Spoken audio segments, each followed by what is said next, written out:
Bike নিয়ে দুর্ঘটনার কবলে যুবক, চলে গেল তরতাজা একটি প্রাণ। ঘটনাটি ঘটে শুক্রবার গভীর রাত্রিতে মোহনপুর মূল সড়কের মোহিনীপুরে। মৃত যুবকের নাম পার্থ দেব, বয়স 27 বছর। সে এখানকার স্থানীয়ই।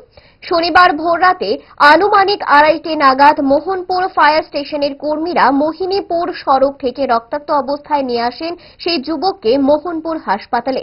হাসপাতালের কর্তব্যরত চিকিৎসকরা পার্থ দেব নামের এই যুবককে মৃত বলে ঘোষণা করেন।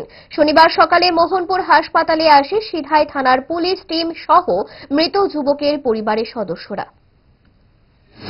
হইল কালকে 2:30টার দিকে মোহিনীপুর নাকা পয়েন্টে একজন পার্থ দেব নামে একজন যুবক, 27 বছর, বাবা প্রদীপ দেব, ওইখানে গিয়া অ্যাক্সিডেন্ট হয়েছে। ওই যে এই ট্রাম আছে, এই ট্রামের মধ্যে গিয়া বাড়ি পড়ে ওইখানে সে অ্যাক্সিডেন্ট করছে। অ্যাক্সিডেন্টে পরে ওইখানে গিয়া আমরা গিয়া দেখি যে এখানে স্পটে পড়ে রয়েছে।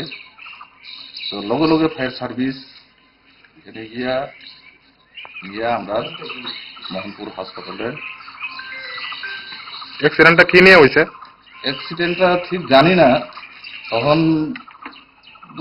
দ্রুত কি মানে গাড়িটা কি ছিল? গাড়িটা ছিল সুপার স্প্লেন্ডার বাইক। বাইক নিয়ে? হ্যাঁ, বাইকই নিজে একলাই হয়েছে।